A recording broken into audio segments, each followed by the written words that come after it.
Marcos 8:31, estaremos viendo hasta el versículo 33. La pregunta hoy es, ¿estás pensando terrenal o espiritualmente? ¿Estás pensando en las cosas de este mundo o estás pensando en las cosas de Dios? Es una muy buena pregunta que Jesús hizo también a sus discípulos. Constantemente estamos pensando en la economía, pensamos en los costos altos de la comida, de la vivienda, de los seguros, pensamos en todo el drama y problemas de inmigración, estamos estresados, estamos cansados, estamos sobreestimulados con pantallas y tecnología y nos preocupa, nos enoja tal vez, o nos apasiona demasiado la política.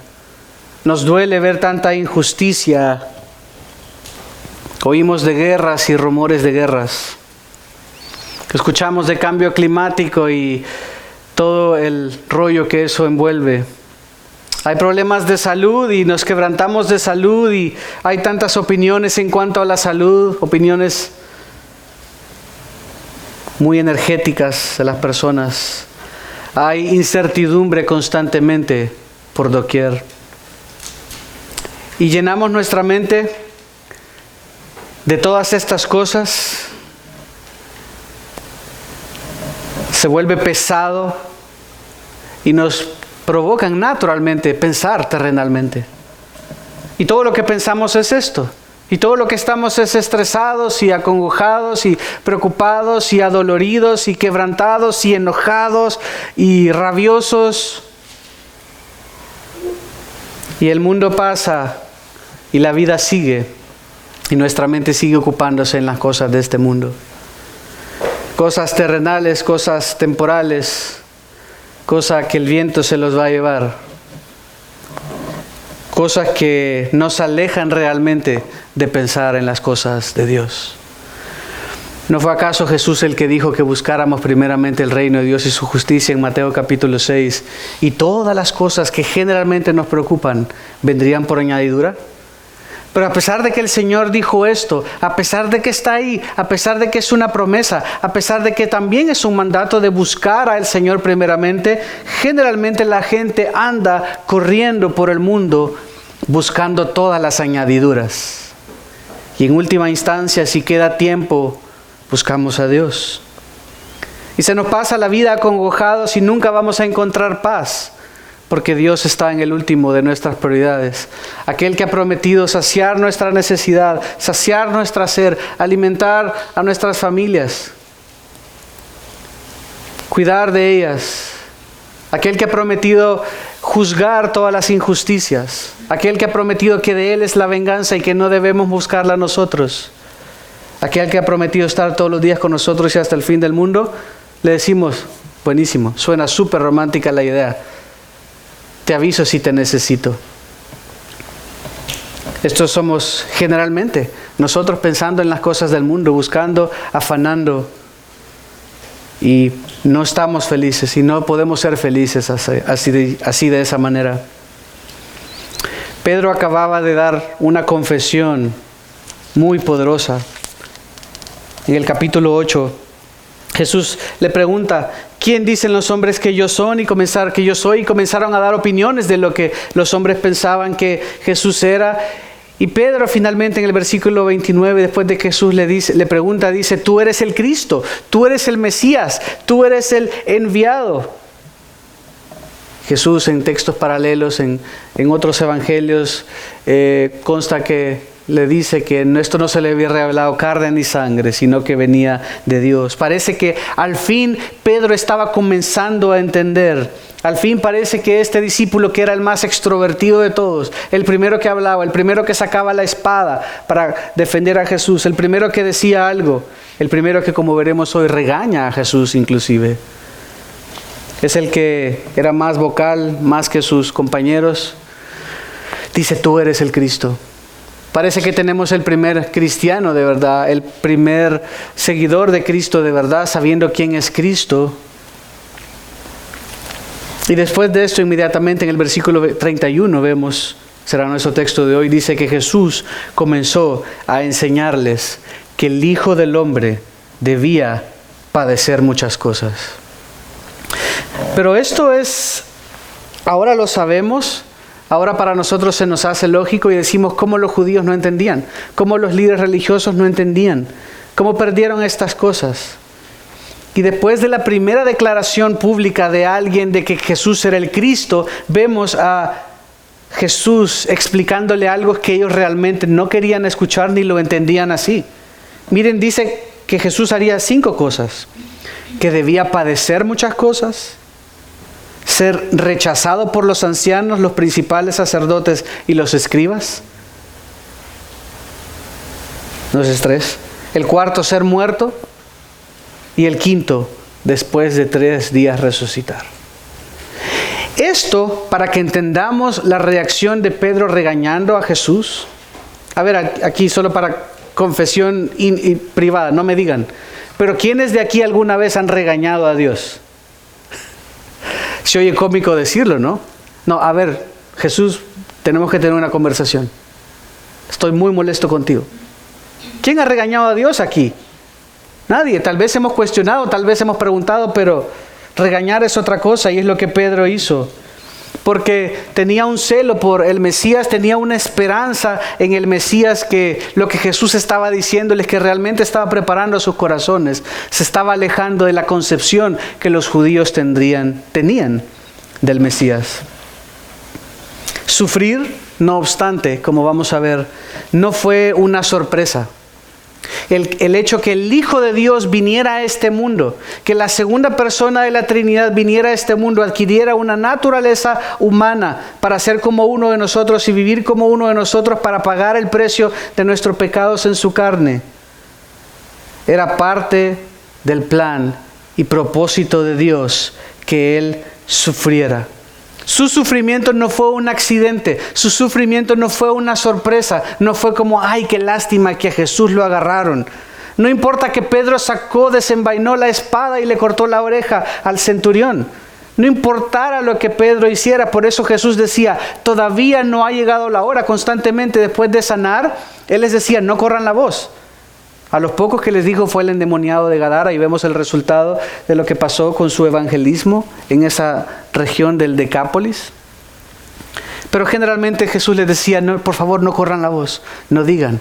Él quería revelarse poco a poco, no querían que creyeran que simplemente era un milagrero y que vinieran solo a recibir su milagro, sino que Él había venido a anunciar que Él había venido. Y parte de la razón por la cual había venido, la primera vez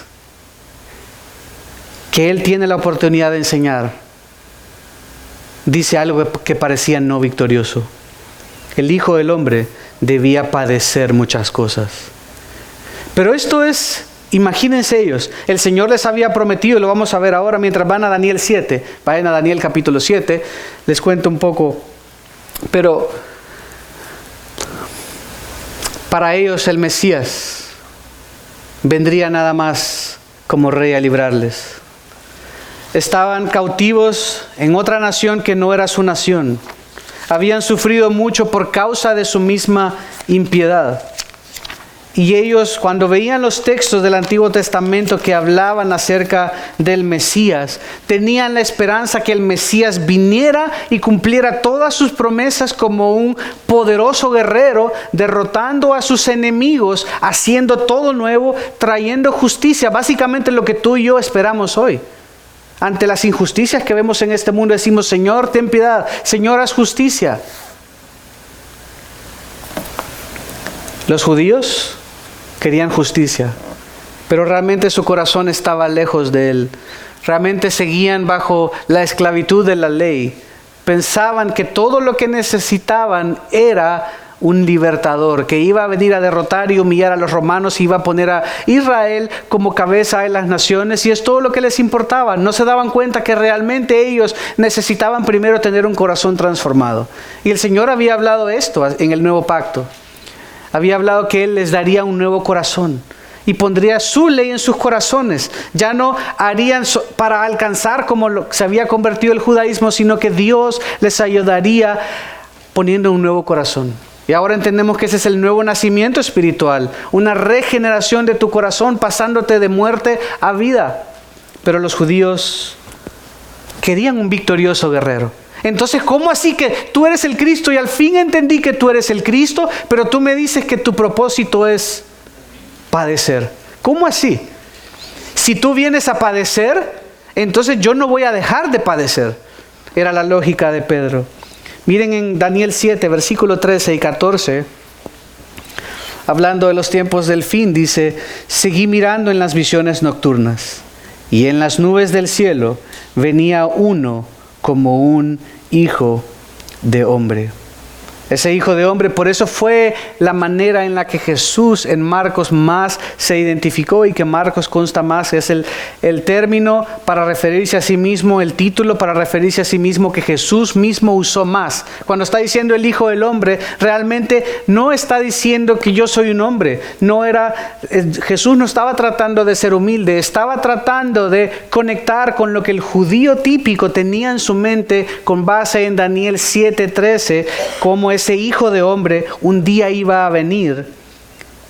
Se dirige al anciano de días y fue presentado ante él. Le fue dado gloria, dominio y reino para que todos los pueblos, naciones y lenguas le sirvieran. Su dominio es un dominio eterno que nunca pasará, y su reino uno que no será destruido. Entonces es como, sí, qué bien, Pedro entendió, Jesús es el Cristo. Pero ¿cómo así que vas a sufrir?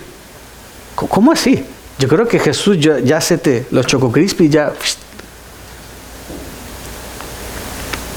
Jesús se identifica en su rol mesiánico con este hijo de hombre, con esta segunda persona de la Trinidad, con este hombre heredero legítimo del trono de David, que el Señor le había prometido, que vendría a reinar, que iba a recibir de su padre un trono que no tendría fin.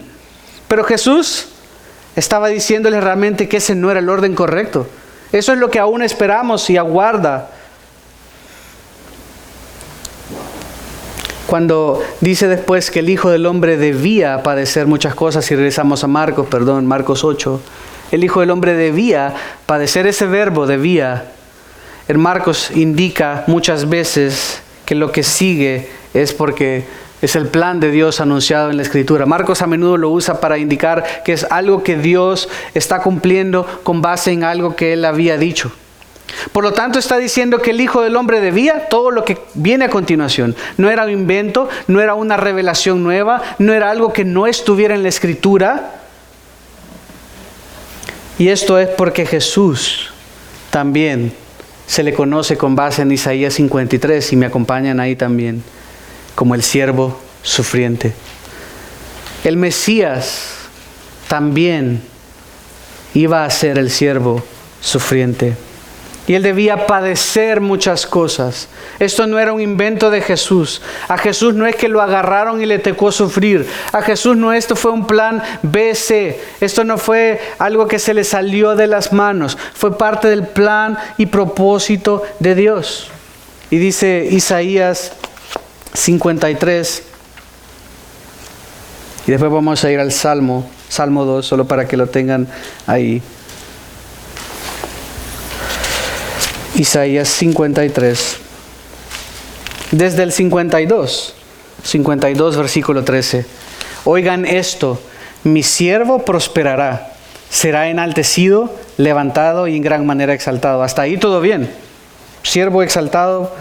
Pero dice el 14, de la manera que muchos se asombraron de ti, pueblo mío, así fue desfigurada su apariencia, más que la de cualquier hombre, y su aspecto más que el de los hijos de los hombres. Ciertamente Él asombrará a muchas naciones, los reyes cerrarán la boca delante de Él, porque lo que no les había contado verán, y lo que no habían oído entenderán. Y luego el 53 dice: ¿quién ha creído nuestro mensaje? ¿A quién se ha revelado el brazo del Señor? Creció delante de Él como renuevo tierno, como raíz de tierra seca. No tienes aspecto hermoso ni majestad para que lo miremos, ni apariencia para que lo deseemos. Fue despreciado y desechado de los hombres, varón de dolores y experimentado en aflicción, Y como uno de quien los hombres esconden el rostro, fue despreciado y no lo estimamos.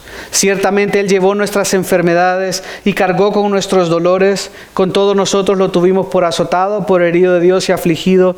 Pero Él fue herido por nuestras transgresiones, molido por nuestras iniquidades. El castigo por nuestra paz cayó sobre Él, y por sus heridas hemos sido sanados. Versículo 7, fue oprimido y afligido, pero no abrió su boca. Como cordero que es llevado al matadero y como oveja que ante sus trasquiladores permanece muda, Él no abrió su boca. Por opresión y juicio fue quitado, y en cuanto a su generación, ¿quién tuvo en cuenta que Él fuera cortado de la tierra de los vivientes por la transgresión de mi pueblo? Nótese que dice que Él iba a ser cortado por la transgresión de su pueblo. Y continúa diciendo así el 10, pero quiso el Señor quebrantarlo, sometiéndolo a padecimiento. Como Él se entrega a sí mismo, nótese, Él se entregaría a sí mismo. Como ofrenda de expiación, verá a su descendencia, prolongará sus días, y continúa. Israel, si regresan al 52:14, dice, de la manera que muchos se asombraron de ti, pueblo mío. Israel, antes e incluso hoy, piensan que este texto se refiere a ellos mismos. Ellos explican esto, paréntesis, tratan de evitar Isaías 53 porque haciendo una exégesis, una interpretación responsable del texto es difícil y tienen que espiritualizarlo para hacer ver que este no es el Mesías, este Jesús que vino, sino son ellos mismos. Ellos dicen, Isaías 52 al final y 53 es una manera de expresar el sufrimiento que Israel mismo ha tenido a lo largo de la historia. Espiritualizan este texto y no ven con claridad al Mesías. Era la enseñanza generalizada de los líderes religiosos, era lo que Pedro habrá creído. No veían en esto, ellos veían a sí mismos en esto. Pero nótese que por eso hice el énfasis a versículo 10, dice, cuando Él se entrega a sí mismo como ofrenda de expiación por su pueblo. Vamos al Salmo 2. La Escritura hablaba de un siervo sufriente que pagaría en lugar del pueblo. No es atípico que la Escritura mencione a Jesús como cumpliendo el rol de Israel, porque en última instancia Él estaba pagando por los pecados de nosotros. Pero ese texto claramente, como Jesús les estaba diciendo, esto no es nuevo, no es un invento mío. Ya estaba en la Escritura que el siervo sufriente era una de las características del Mesías. El Mesías debía padecer muchas cosas, que es lo primero que vemos en Marcos. El Salmo 2 también dice, ¿por qué se sublevan las naciones y los pueblos traman cosas vanas? Se levantan los reyes de la tierra y los gobernantes traman unidos contra el Señor y contra su ungido. Nótese que hay dos personas diferentes, Señor es Yahweh, el Padre, y contra su ungido, quiere decir su Mesías, es lo que quiere decir Mesías o Cristo, ungido. Su encomendado para una misión, y dice, rompamos sus cadenas. Pero ¿qué dice el versículo 4? El que se sienta como rey en el cielo se ríe. El Señor se burla de ellos. Y miren el capítulo 22 ahora de Salmos, Salmos 22.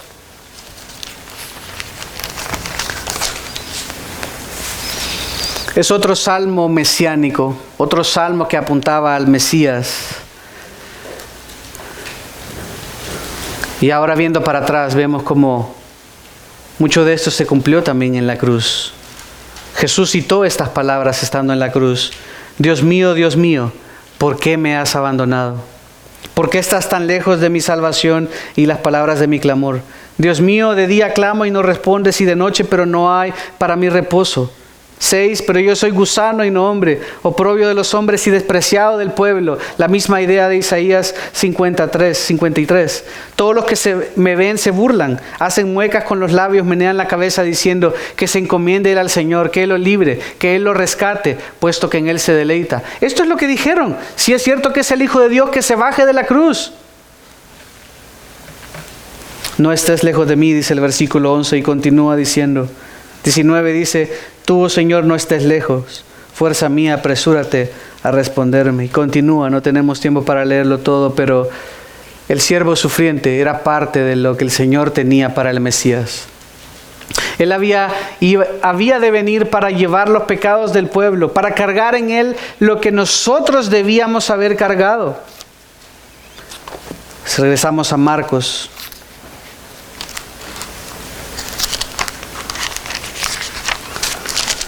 Marcos 8. Quiero solo leerles Hechos 3, 18. Dice: pero Dios ha cumplido así lo anunciado de antemano, dice Pedro, por boca de todos los profetas, que su Cristo debía padecer. Ahora el Señor les estaba diciendo: miren, muchachos, ustedes entendieron que yo soy el Cristo, que yo soy el Mesías, pero aún no entienden todo a plenitud. ¿Y recuerdan la instancia del ciego? Que el Señor lo tuvo que sanar en 2 ocasiones, en 2 instancias, y que primero solo veía como hombres que eran como árboles. Parece que este era Pedro y los discípulos, porque veían con claridad al Mesías, veían con claridad a Jesús, pero al mismo tiempo no veían del todo bien, porque no veían todo lo que la Escritura revelaba acerca de Él. No veían que la Escritura hablaba de que el Cristo debía padecer. No solo venía como conquistador, como un día va a venir, sino que primero vendría como este siervo sufriente. Y dice que padecería muchas cosas en Marcos, capítulo 8, versículo 31. Y también parte de su sufrimiento, es el segundo sufrimiento, sería rechazado por los ancianos, por los principales sacerdotes y por los escribas. Pero espérense un momentito. Los líderes religiosos que se suponía servían a Dios, que se suponía eran los meros, los doctores de la ley, los que sabían todo, los que enseñaban a la gente, los que decían a la gente lo que era el bien y el mal, rechazaron al autor de la vida. Y esa palabra rechazar no solo es como que si yo vengo y le ofrezco una dona a Miguel y Miguel me dice: no, gracias. Y yo le dije: me rechazaste, Miguel. Y uno usa esa palabra y si un chico se le declara a una chica y lo rechaza, dice: me rechazaste. Eso es nada comparado con esto, porque realmente la palabra en el original, en el griego, lo que quiere decir es fallar con pasar el escrutinio. Rechazar quiere decir fallar en pasar el escrutinio. Es decir, lo que quiere decir es que el Sanedrín, los líderes religiosos, agarraron las evidencias, dijeron: ha dicho esto, ha hecho esto, dijo que Él era el camino, la verdad y la vida, y dijeron: no, es falso. Esa es una humillación más grande. Es un veredicto de un juez que Dios mismo está diciendo: yo soy. Dios mismo se ha acercado y ha venido, y hombres mortales que Él mismo creó, están diciendo: lo rechazamos. Esto es falso. Esa es una humillación muy grande para el Hijo de Dios. Pero ¿qué es más importante? ¿Ser aprobado por los hombres o ser aprobado por Dios? Ser aprobado por Dios. Es la misma idea que Pablo expresó en 1 Corintios 9:27. Es más importante que Dios diga: bien, siervo y fiel. Es más importante que aunque los hombres no quieran ver la verdad, que aunque los hombres no lo validen, que aunque los hombres no crean en Él, que aunque los hombres lo rechazan, Dios diga: bien, hiciste el trabajo que te encomendé, fuiste fiel, y por eso el Señor le levantó de entre los muertos, porque Él entregó su vida voluntariamente por el gozo puesto delante de Él, dice Hebreos. Así que este Mesías debía padecer muchas cosas. Debía ser rechazado por los ancianos, despreciado. Lo leímos en Isaías. La Escritura decía esto. Y los judíos decían: sí, nosotros nos desprecian y nos tratan mal. Y pobrecito yo. Y espiritualizan cuando la lectura más sencilla es que era un hombre, que era el mismo Mesías, que era el enviado de Dios pagando en lugar de su pueblo, llevando en Él el pecado de todos nosotros. Por eso tenía que sufrir. ¿No quería sufrir? ¿Quién quiere sufrir? Nadie se ofrecería de voluntario para sufrir.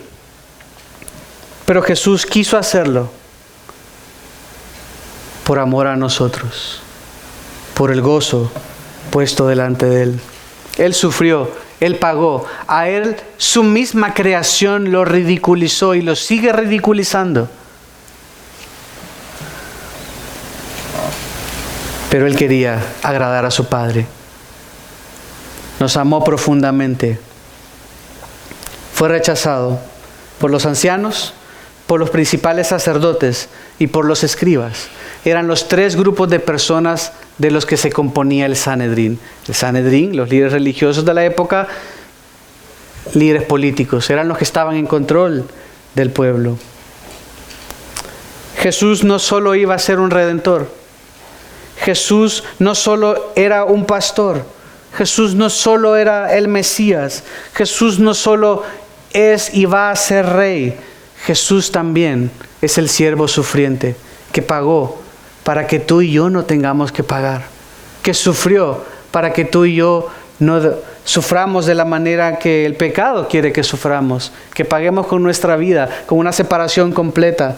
Y cuando sufrimos hoy en nuestra vida nos unimos a Él. Por eso puede decir Pablo que esta tribulación, esta aflicción temporal produce un eterno peso de gloria porque nos unimos en sus aflicciones. Nos ayudan, nos solidifican, nos pulen, nos purifican. Pero no solo eso, no solo iba a padecer muchas cosas, no solo iba a ser rechazado por todos estos líderes religiosos, sino que Jesús iba a morir. Y Pedro se queda, yo me imagino a Pedro escuchando como, ¿qué le pasa? Yo he seguido a Jesús todo este tiempo, ¿y cómo así que se va a morir? Pero si Él es el Mesías, Él es el que nos va a librar, ¿cómo así que se muere? O sea, me acaba de decir la mejor noticia del mundo, tú eres el Cristo, ¡wow! Pero se muere, ¿cómo así? Uno no quiere ver una película donde el héroe se muere. Él debía redimir a su pueblo de la ira de Dios. Él tenía que pagar en su misma carne por los pecados de todos nosotros. Dios está airado en contra del pecado y de los pecadores, y Jesús debía morir para pagar en nuestro lugar como sustituto. La cruz era la culminación. Si ven conmigo Hebreos capítulo 5, versículo 8.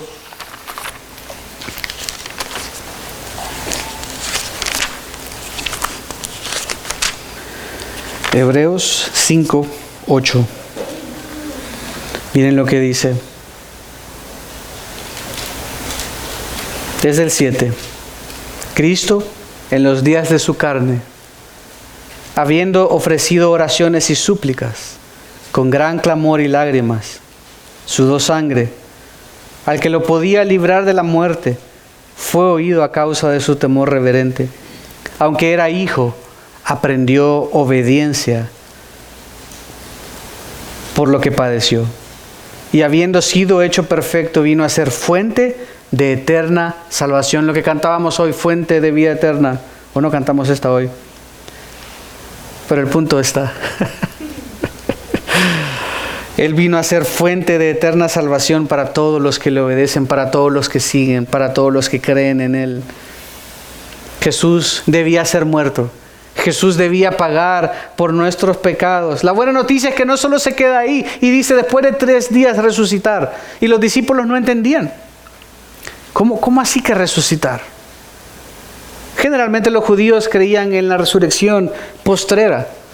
Pero el hecho que Jesús les dijera que iba a morir y después de 3 días resucitar era extraño. Más aún cuando la manera en que esa frase se usaba en ese entonces. Quería decir básicamente pasado mañana. O el día después de mañana. No indica verdaderamente 72 horas. Jesús no resucitó a las 72 horas, fue mucho antes que eso, porque murió en la noche y resucitó en la mañana del domingo. Fueron menos de 72 horas, pero fueron 3 días. El viernes fue un día, sábado fue el segundo día, viernes, el domingo, tercer día. Jesús estaba diciendo, y después, el día después de mañana resucitar. ¿Y cómo así? ¿Cómo que te vas a morir y vas a resucitar pasado mañana? Era algo que no comprendían, era algo que no entendían. No veían a ese siervo sufriente allí. En Mateo capítulo 16, versículo 21. Mateo 16, 21.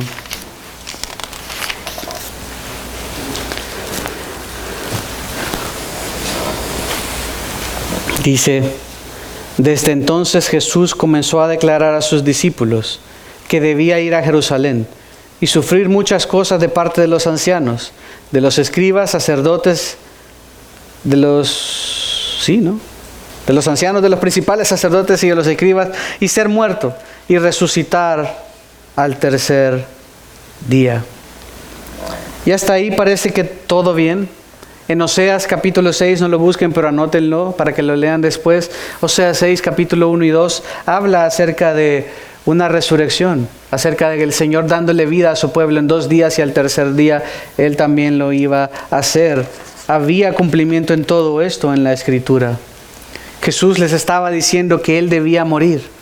Ya que entendieron que yo soy el Cristo, no es como ustedes piensan, no es que ahorita vamos a irnos a la guerra con los romanos y yo los voy a destruir. No, falta la primera parte, falta que yo venga como siervo sufriente, que yo sufra por los pecados de ustedes, que porque ustedes no pueden obedecer a Jesús, ahora yo tengo a Dios, no pueden obedecer la palabra. Jesús se tuvo que humanar, tuvo que adquirir una naturaleza de hombre para ser como nosotros, para pagar en nuestro lugar como sustituto, porque era el único Cordero perfecto. Nadie más podría pagar. Pero porque iba a agradar a Dios, se iba a levantar de entre los muertos al tercer día. Dice el siguiente versículo 32 de Marcos. Dice, les decía estas palabras con claridad. Jesús acá no les estaba hablando con parábolas, no les dijo algo capcioso, no les dijo con significado oculto. Jesús les estaba hablando con claridad, les estaba hablando lo más claro que podía hacer, se los dijo directamente, pero ellos simplemente no lo procesaban. Entonces dice que Pedro lo llevó aparte. Habráse visto que tú agarres a tu profesor de la universidad o del colegio o donde sea y tú le digas, mire profe, venga, es que le tengo que decir, usted es un ignorante.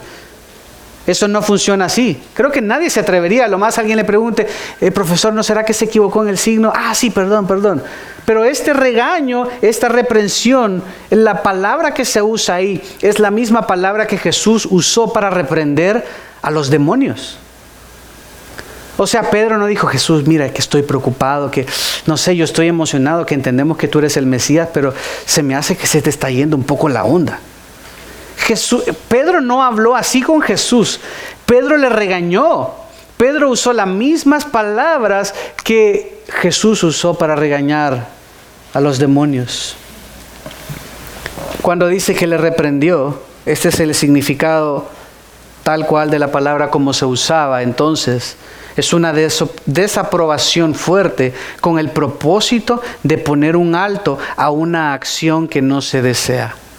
Una desaprobación fuerte con el propósito de poner en alto una acción que no se desea que ocurra.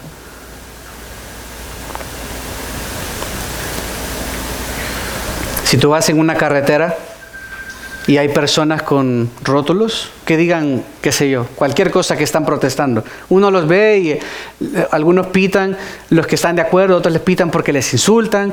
La cosa es que hay gente con rótulos siempre promoviendo algo, ¿no? O tal vez protestando algo. Pero la protesta de Pedro no era simplemente con un cartel. Lo que Pedro hizo es arrojarse en la carretera para que el carro no pasara más. Solo ahí podemos entender la reacción de Jesús después.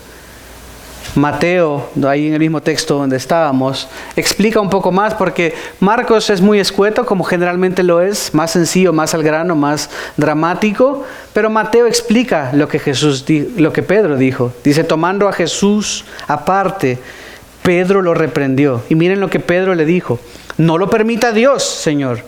Eso nunca te acontecerá. Como no, que eso no pase, Dios guarde, como dicen ahora. Uy, no, ni lo menciones, ni lo declares, ni lo digas, o cualquier palabra similar. Pedro está diciendo, ya deja de hablar tonterías. Los buenos deseos de Pedro. Porque, pensémoslo, no satanicemos a Pedro. Tenía una buena intención, no era malo. Pero sus buenos deseos, su pensamiento terrenal, nubló la verdad de la palabra que Jesús le estaba diciendo.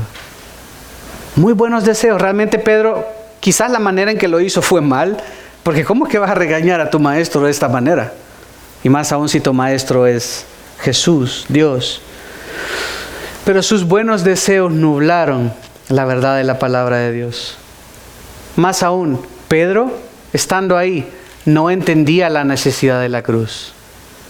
Ahora tú y yo entendemos, pero Pedro está ahí parado y dice, es que yo no entiendo por qué tienes que morir. Solo conquista y ya, dale cuello a todos estos romanos. ¿Por qué morir? ¿Por qué sufrir? ¿Por qué padecer?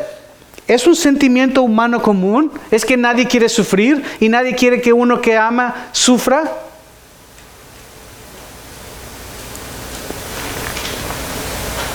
Pero ellos esperaban un Mesías victorioso.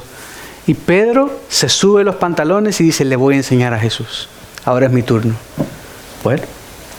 Así que entendemos la reacción de Jesús, dice, pero él volviéndose y mirando a sus discípulos, lo cual nos indica que los discípulos también estaban pensando algo similar. No era una locura de Pedro, todos estaban pensando similar, me imagino que se secretearon y sí, mira, ¿qué está pasando? Yo estoy preocupado porque Jesús, ¿qué le está pasando? Y Jesús dice que no solo ve a Pedro, se vuelve, los mira a todos y le responde, quítate delante de mí, Satanás. Wow. O sea, ni a los líderes religiosos les dijo víboras, les dijo todo, pero Satanás, a nadie le había dicho Satanás. Y le dijo a Pedro, a su querido Pedro, que hace un ratito se suponía que veía, pero que ahorita parecía que solo veía parcialmente.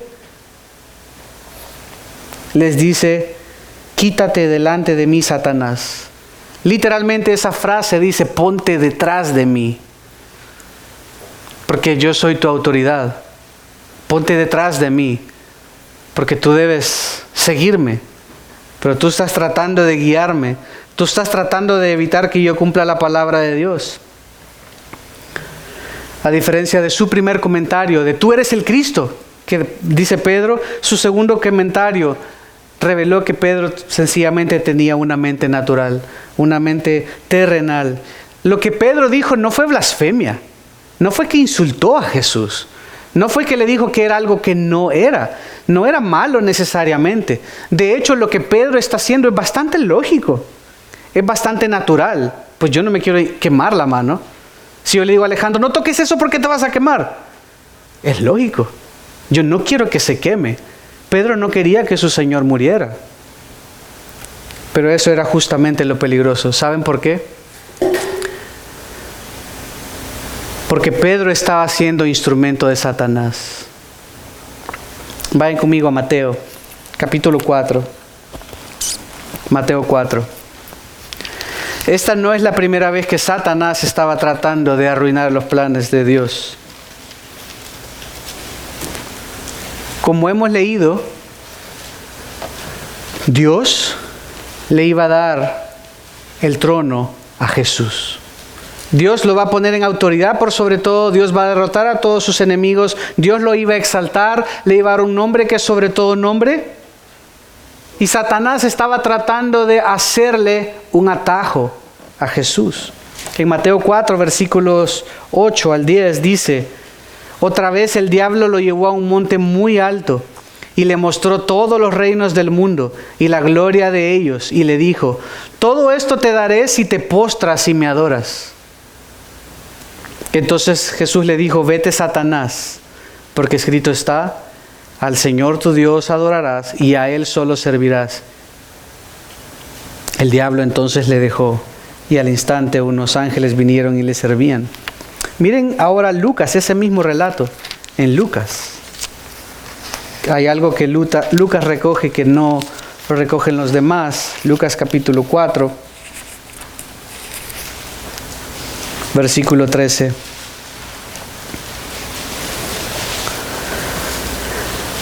Lucas 4:13 dice, cuando el diablo hubo acabado toda tentación, se alejó de él, ¿de quién? De Jesús, esperando un tiempo oportuno.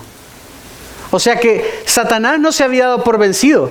Iba a tratar de encontrar más momentos oportunos para tratar de tentar a Jesús, había fracasado esta primera vez. Satanás quería que Jesús evitara la cruz, que evitara el dolor.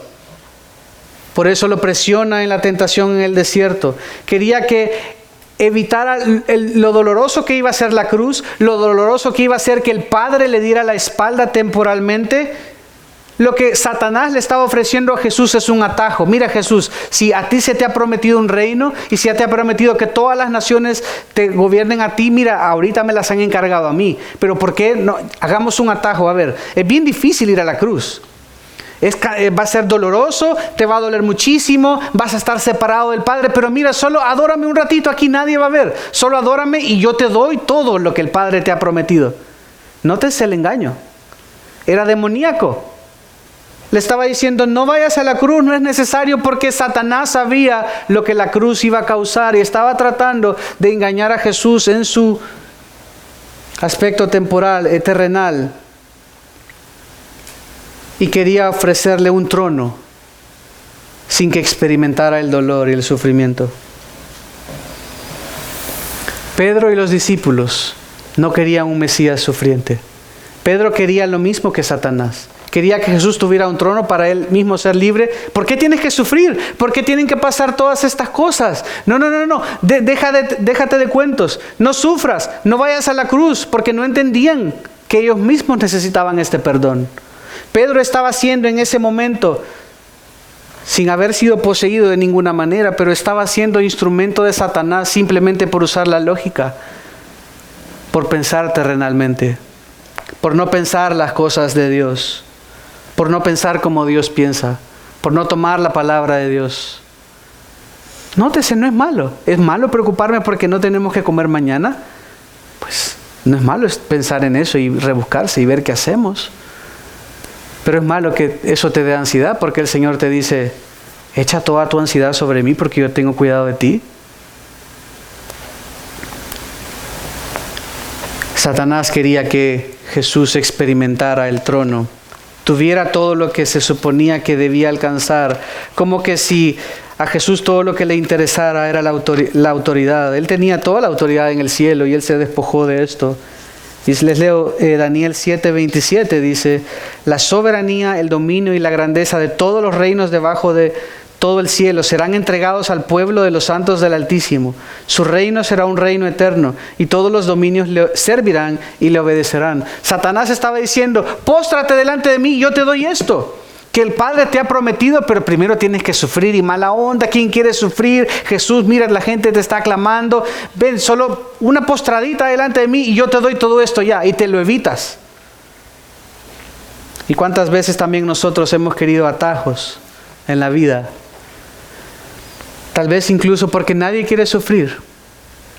Queremos que el Señor inmediatamente nos quite ese aguijón de la carne, y tal vez a veces va a ser como a Pablo. El Señor le dijo, bástate mi gracia, porque mi poder se perfecciona en tu debilidad. Porque cuando nosotros somos débiles es una gloriosa oportunidad para que el Señor sea fuerte en lugar de nosotros. Cuando yo le digo, yo no puedo, es que ya no aguanto, es que ya no doy el ancho, es que no entiendo, es que no... Jesús te dice, tranquilo, echa toda tu ansiedad sobre mí. Está bien, hay que orar esto. Señor, líbrame, Señor, sáname, Señor, sálvame, Señor, ayúdame. Está bien, y lo hacemos con fe. Pero no desperdiciemos el momento en el que Dios nos esté llevando. No todo lo pensemos terrenal, porque en este mundo lo cierto es que vamos a tener aflicción. Por eso Satanás y la prueba de Satanás y las palabras de Pedro a Jesús, que debía ser el que le apoyara, el que le siguiera, estaba tratando de regañar a Jesús y decirle, evita la cruz. Estaba siendo vehículo, instrumento de Satanás. Tenemos que tener cuidado también con lo que decimos a menudo, con el consejo que damos a otros. Podemos ser instrumento de Satanás con una buena intención. El ejemplo más sencillo y más tonto y más iluso del mundo. Viene Catherine y me dice que tiene un problema. Y yo le digo, todo va a estar bien, todo va a salir bien. ¿Dice quién? No necesariamente. La muerte va a llegar. El dolor va a llegar. la separación va a llegar. No necesariamente, ese es un buen deseo que no hace más que una palmadita. Puede ser que Dios lo haga, que Dios es capaz de hacerlo, sí, y oramos con fe, pero puede ser que no lo haga. Ahora bien, si decimos, Romanos 8, que todas las cosas obran para bien para los que le aman, sí, eso sí es una promesa, es una verdad, pero eso no quiere decir que las cosas van a salir bien con nuestra perspectiva. A veces van a salir mal aparentemente para que se tornen bien. Eso está basado en la verdad de la Escritura. Y decir lo opuesto es el instrumento de Satanás, de manera muy sencilla. Pero estás diciendo una mentira, algo que simplemente no es verdad, es un buen deseo, pero que a nadie ayuda en verdad. Que alguien que está pasando en la prueba no le va a servir de nada. Mucho que rescatar acá. Pero para entender las cosas de Dios y abrazar las cosas de Dios, debemos dejar de pensar como el mundo piensa. Porque seguimos pensando como el mundo piensa. Y nos molestamos por cosas que vemos y nos enojamos y peleamos como el mundo pelea. Pero ¿sí se recuerdan que dice la Escritura que es más poderoso el que está en nosotros que el que está en el mundo? Que todo obra para bien para los que le aman. Que nada ni nadie podrá separarnos del amor de Dios. Nuestras herramientas, claro, y votamos y hacemos todo lo que podemos y podemos protestar y demás, pero esperanzas no deberían estar. La gente solo tiene eso. Vamos a ir ante la Corte Suprema y vamos a hacer todas estas cosas y voy a mandar cartas y voy a hacer todo lo que pueda. Y está bien, hay que hacerlo todo eso. Es legal, no es malo hacerlo. Pero yo acudo a mi Señor, por sobre todo. Mi confianza está en esto. Mi confianza está en mi Dios, que Él puede hacer lo que quiera y como pueda. Y yo confío en Él y me sostengo en Él y toco todas las puertas que pueda tocar, pero confiando en Él. No dejemos de pensar en las cosas de este mundo así. Si te preocupas por las cosas de este mundo, nunca te vas a preocupar por las cosas de Dios. Si las cosas de este mundo ocupan tu mente en todo momento, Dios no es tu prioridad. Pero ¿a dónde está tu corazón? ¿Qué es lo que te preocupa en esta mañana? ¿Late tu corazón por este mundo o por Dios? ¿Estás buscándolo primeramente a Él y su justicia? ¿Confiándole el resto a Él aunque sea incierto? ¿A dónde están tus esfuerzos? ¿Dónde están tus energías? ¿Están en conocer a Dios, en darlo a conocer? ¿Acaso somos como Pedro que pensamos más en el mundo y no en las cosas de Dios? Porque esto fue lo que Jesús les dijo. Estás pensando como las cosas de la tierra y no en las cosas de Dios. Estás viendo lo que es aparente y tú quieres un buen deseo, pero esto no ayuda a nadie. Porque yo tengo que morir por ti, Pedro. Tengo que pagar por ti porque tú te vas al infierno si yo no pago por ti. ¿Acaso estamos buscando conocer más a Dios, seguirle, obedecerle y amarle? ¿Acaso estamos buscando adorarle y agradarle a Él? ¿Acaso estamos buscando servirle y ser útiles para la obra del ministerio? ¿Acaso estamos buscando hablar a otros acerca de Él? Porque hay otros, nosotros estamos acá bien felices cantando, leyendo, estudiando con aire acondicionado, pero hay otros afuera que están viviendo su vida pensando que todo está bien y son miserables y están sin Cristo. Estamos buscando servir a los hermanos, cuidarnos los unos a los otros, orar los unos por los otros, orar por las misiones, por la salvación de los perdidos, orar por los misioneros. ¿Qué estamos haciendo con nuestra vida? Porque si no estamos amando a Dios con todo nuestro corazón, estamos amando al mundo. Somos Pedro, somos los discípulos y no vemos con claridad y estamos como peleando contra el viento. ¿Cómo te vas a pelear contra el viento? No te puedes pelear contra el viento, nunca vas a ganar, nunca vas a lograr nada. Y es cuestión de perspectiva, no quiere decir que te vale ya todo lo demás, no. Tu prioridad es Cristo, tu prioridad son sus cosas, su reino, su justicia, y confías a Él el resto, y caminas a Él y quieres seguirle y servirle. No dejemos que las cosas de este mundo tomen posesión de nuestra mente. Una de dos: o no eres su hijo y por eso piensas como piensa todo el mundo, o eres su hijo pero no amas a Jesús lo suficiente y debes conocerle y amarle mejor y poner tus prioridades ahí. Y miren, estoy seguro que todos tenemos algo que mejorar, algo así. Yo estaba enfocándome demasiado en esto. Yo he estado, toda mi fuerza, mis energías han estado en estos problemas, en todas estas noticias, en todo este tema, y soy miserable. No puede haber felicidad ahí. Pero el cristiano por eso puede ser feliz y tener gozo en medio incluso de la prueba, porque se sostiene en el Señor, porque piensa en las cosas del Señor, porque sabe que Él está en control, incluso de cualquier adversidad, incluso en cualquier persecución, en cualquier dolor, en cualquier angustia. Él está en control, Él es soberano. Jesús y Dios nos está mordiendo las uñas. Él está tranquilo, sentado en su trono, gobernando. Y un día Jesús regresará y hará toda esa justicia por la que hoy estamos peleando. Y hará justicia a todos esos niños huérfanos, a todas esas mujeres viudas, a toda esa gente que ha sufrido por las guerras, a todas esas leyes injustas. El Señor va a hacer justicia. No nos afanemos por las cosas de este mundo. Confiémosle a Él nuestra vida. Si tú no eres de Él, si tú no eres de Cristo, si tú no crees en Él de esta manera y simplemente estás pensando terrenalmente, porque es que eres enemigo de Dios. Todo lo que tienes que hacer es volverte de tu pecado y confiar en Él para salvación. Él puede salvarte. Él murió para que en Él tengamos vida y vida eterna. Y Él nos dio el ejemplo para que andemos en sus pasos, para que sigamos sus pisadas. No seamos Pedros, no seamos herramientas de Satanás. Cuidemos lo que decimos, cuidemos nuestros buenos deseos. Y seamos instrumentos de Dios, que entendemos las cosas de Dios, que entendamos lo que está pasando. El mundo no entiende lo que está pasando y solo pasan atontados que el mundial de fútbol, que el concierto tal y que el presidente Trump y que es cosa tras siguiente y la gente está y entre medio de todo eso llevando a los niños a la clase y que el estrés y que las cosas están caras y la gente pasa atontados, abrumados de todo en esta vida. Pero los cristianos deberíamos de saber, el Señor está en control. En medio de todo este caos, el Señor está en control. Y sus hijos en Cristo deberían estar confiados, tranquilos y seguros. Aunque en lo natural, claro, nos preocupemos, pero yo me quito mi ansiedad, se la pongo a Él. Es que yo soy bien ansioso. Pon más ansiedad en Él. Échasela más, ora más. Acércate a Él.